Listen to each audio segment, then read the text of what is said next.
Hi everybody, as promised I'm going to talk to you a little bit about our first assessment because it's due pretty soon. So let's go and have a quick look at it. It's pretty straightforward, but we'll just talk through it just briefly. So this is the subject outline for INF 210 collections, and up here is where you'll find the three assessment items. So the first one here is the blog post. So this is the one we need to look at today. Just clicked on that. So you can see it's due on the 22nd of March, which is, what are we now, the 12th, so soon-ish. What is that, 10 days, so a week and a half. So it's worth getting started on now.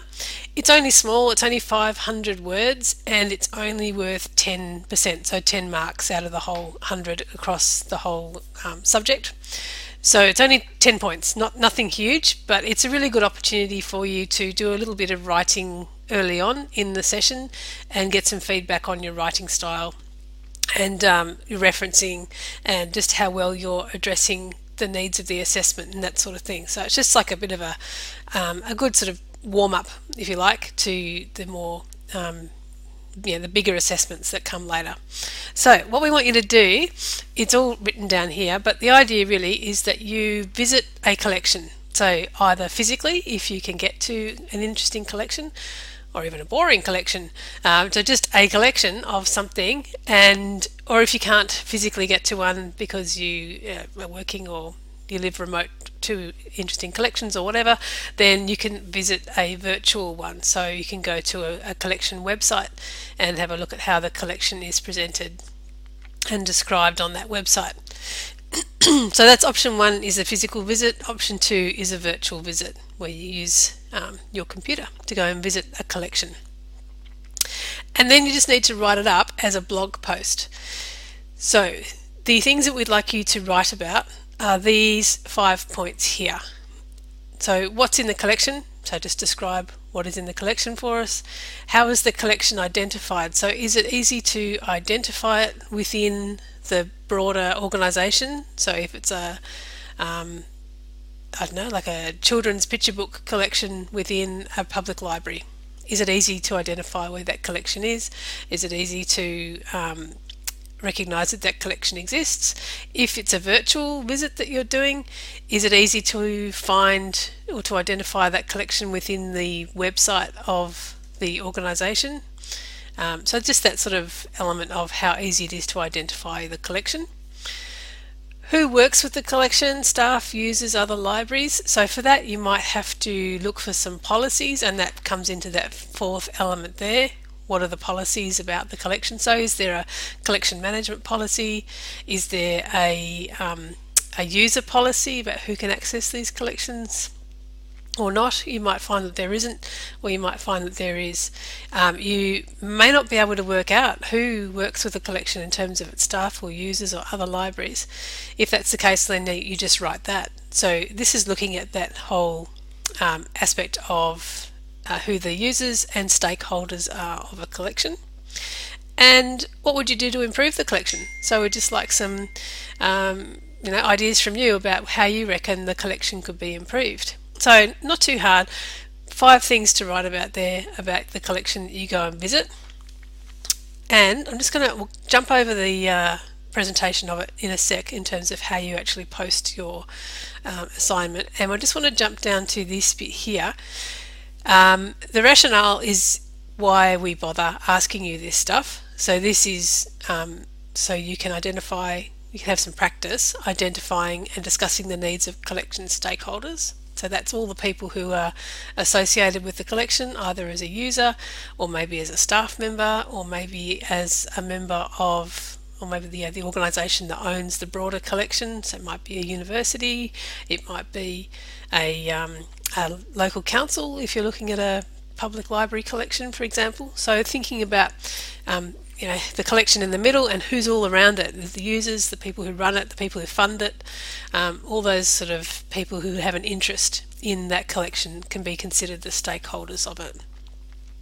And to then have a think about the historical, contemporary and emerging trends and issues associated with collection development practices. So you'll be able to get some of those ideas from the first 2 modules within 210. particularly the first and second, worth having a look at just to get those ideas in your head.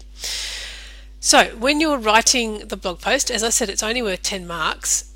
Over here is the way those 10 marks are going to be allocated. So 4 marks are going to go to how well you are able to look at the sort of trends and issues that relate to that particular collection.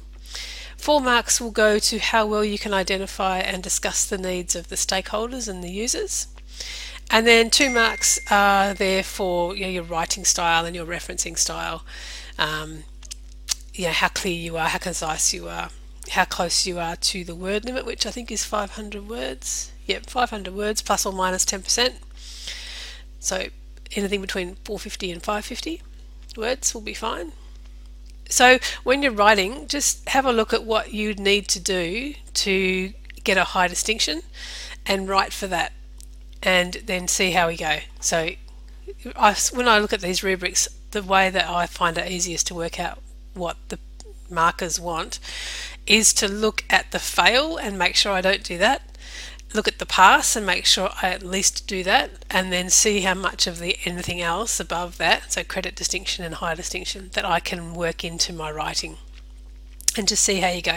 And look, it's worth 10%, so it's not a massive stress, and it's really just a chance for you to get a little bit of writing under your belt early on in the session. Now, in terms of how you submit this, what we need to do is you're submitting it as a blog post, right? And there's a blog that's worked into our Interact site for collections, and I'll just jump over and show you where that is. I'm just going to scroll back up to the top of our subject outline, and then down here, I've got this in staff view, so I might just pop it into student view so you can see it, how it will look when you find it. Down here under learning content and activities, I've just opened up this link here, Assessment 1 Independent Field Trip Blog. This again states what you need to do and gives you some help with formatting in the APA format, but this is where you need to go to write your blog post. So you click on that. Oh, it's not available, that's a bit rude. I must have done something weird. Okay, so I'll just take you back out of student view and show you what it will look like when I work out why it hasn't displayed as I want it to. So you click on the independent field trip blog, submit your blog post here, and then go to create blog entry, and you see we've got a dummy one in there that Jessie's put in with no content in it. So you go create blog entry, put your name and the title of your blog post, and then just paste in the blog post there, and then that will allow you to post entry, and that'll do it. So then you will have submitted your work. Now if I can just go back one step, this blog has no entries. So eventually what it will do is it'll start building up a line after line after line here of everyone's blog entry, and you'll be able to see each other's entries, which is really cool because you get to then see where everyone's been and learn from each other about some of the cool collections that people are going to visit. So that's how you submit it. Now, in terms of the place that you go and visit, if you're not sure whether the collection you're thinking about is suitable, just send me an email or give me a call and we can talk it through, just to make sure that you're on the right track before things get ugly. But yeah, it's probably pretty straightforward, but if you want to check, then that's probably a good idea too. So I hope that helps. If you have any questions, of course, just let me know and we'll talk them through. But I'm really looking forward to seeing where you all get yourselves off to and to reading about what you've learned when you've got there. Thanks so much, guys. See ya.